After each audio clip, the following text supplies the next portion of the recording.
YCP కార్యకర్తలకి సంబంధించి కావచ్చు, వైసీపీ నాయకులకి సంబంధించి కావచ్చు, మనం ఎంతవరకు చేయాలో అంతవరకే చేయాలి. గతంలో చేసినట్టు వాళ్ళకి పాలు పోసి పెంచితే అదే పామై విషమై మనల్ని కాటేస్తుందని చెప్పేసి చంద్రబాబు నాయుడు గారు వ్యాఖ్యలు చేయటము, కార్యకర్తలకు సంబంధించి వాళ్ళలో జోష్ నింపడానికి వైసీపీ నేతలకు సంబంధించిన పథకాల అంశాలు కావచ్చు, లేదంటే వాళ్ళకి సంబంధించిన కొన్ని ప్రాజెక్టులు అంటారా, కంపెనీలు అంటారు, వాటన్నిటి మీద దెబ్బ కొట్టేందుకు కూడా కావచ్చు. ఈ అంశాలన్నీ కూడా ఆయన ఒక పార్టీకి సంబంధించి వ్యక్తిగా ఉండి, పార్టీకి సంబంధించి పక్కన పెడితే ఒక ముఖ్యమంత్రి స్థాయిలో ఉన్నటువంటి వ్యక్తి ఈ భేషజాదాలు ఎందుకు అవసరం, ఆ పార్టీకి సంబంధించి మన పార్టీ వాళ్ళకి ఇవ్వాలి, ఆ పార్టీ వాళ్ళకి ఇవ్వకూడదు అనేటువంటి వ్యాఖ్యలు చేయటం.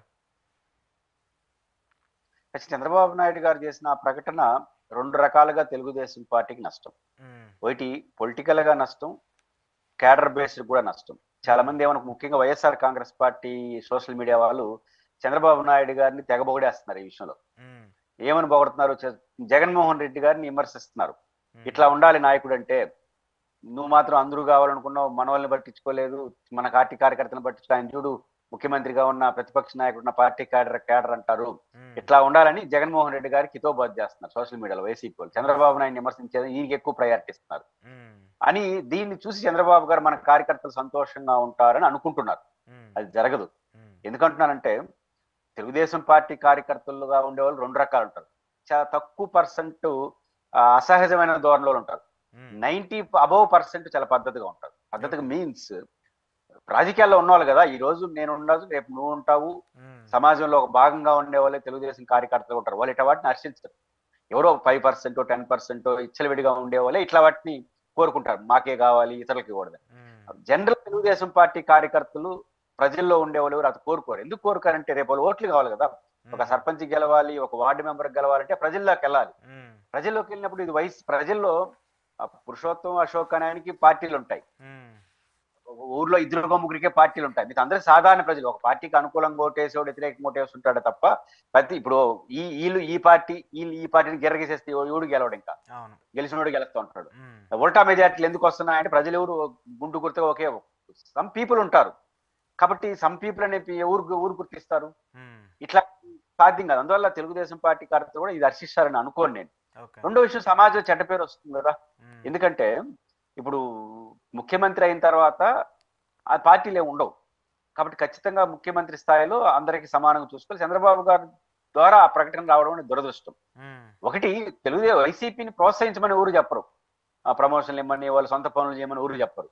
ప్రభుత్వం అనుసరించే విధానాలు, ప్రభుత్వం తీసుకొచ్చే పథకాలు అనేది బై అండ్ లార్జ్ అందరికీ సమంగా ఉండాలి. ఇవ్వాలి, అజమాయిషి ఇవ్వాలి. తెలుగుదేశం ఉమ్, ఉండాలి, అది ఉమ్, రూల్. ఉమ్, కానీ ఇప్పుడు ప్రోత్సహించద్దండి. ఇప్పుడు ఉదాహరణకు వ్యక్తిగతంగా నేను ఇంకొక పార్టీ ఉంటాను, ఉమ్, వ్యక్తిగత పనులు కొన్ని ఉంటాయి, దాన్ని చేయొద్దండి. దాన్ని నువ్వు చేయమని ఊరు అనరు. ఉమ్, ఎందుకంటే మీ పార్టీ లేదని అనొచ్చు. కానీ వ్యక్తిగత పనులు చేయకుండా ఆపేస్తే ఊరికి అభ్యంతరం లేదు. ఉమ్, కానీ సామూహికంగా ప్రభుత్వం నుంచే చేసే కార్యక్రమాలు అనడం కరెక్ట్ కాదు. ఉమ్, అది చంద్రబాబు గారు అన్న ఇంప్లిమెంట్ కాదు, అది నేను చెప్పదలుచుకుంది.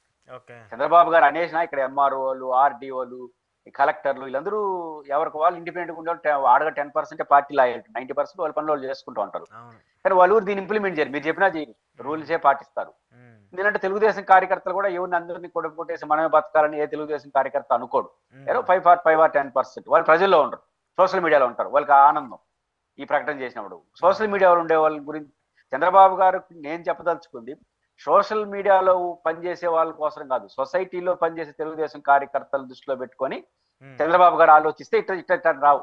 సొసైటీలో పనిచేసే తెలుగుదేశం కార్యకర్తలు ఎవరు ఇట్లా కోరుకోరు. ఉమ్, అందరితో బాగుండాలి, మనం మళ్ళీ గెలవాలని కోరుకుంటారు. ఓకే, దాన్ని చంద్రబాబు గారు గుర్తించాల్సిన అవసరం ఉంది. ఖచ్చితంగా ఈ చంద్రబాబు గారి నుంచి వచ్చిన ఆ ప్రకటన ఆచరణలో ఇంప్లిమెంట్ కాదు. నిజమైన మీ కార్యకర్తలు కూడా సంతోషించే విషయమే కాదు, పొలిటికల్ కూడా మీకు చెడ్డ పేరు వస్తుంది. ఓకే, ఓకే, మాట అన్నదానికి అన్నిటికీ దాన్ని ఆపాదిస్తారు, అది మంచిది కాదు. ఉమ్, ఉమ్, ఉమ్. కానీ ఇక్కడ ఒక పాయింట్, టీడీపీ సరే వైసీపీ కార్యకర్తల్ని వాళ్ళకి చేయొద్దు అంటామో, లేదంటే అదంటే ఒక పర్టికులర్ ఓ పార్టీకి సంబంధించిన అంశము.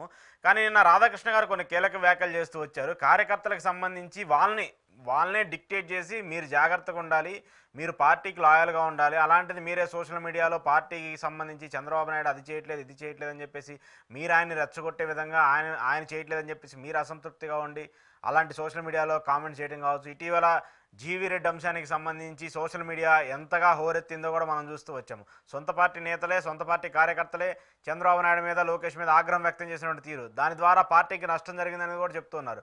సో దాన్ని ఇంప్లీట్ చేస్తూ ఆయన కూడా కొన్ని కీలక వ్యాఖ్యలు చేశారు. ఇంకా జగన్మోహన్ రెడ్డి భయం ఉండి ఇలాంటి వ్యాఖ్యలు చేస్తున్నారా? అలాగే టీడీపీకి సంబంధించి కూడా జగన్మోహన్ రెడ్డి మీద ఎందుకు అంత టార్గెటింగ్, అంటే 11 స్థానాలకు పడిపోయినా కూడా ఆయన భయం ఇంకా కూటమిలో కనిపిస్తూ ఉంది కదా.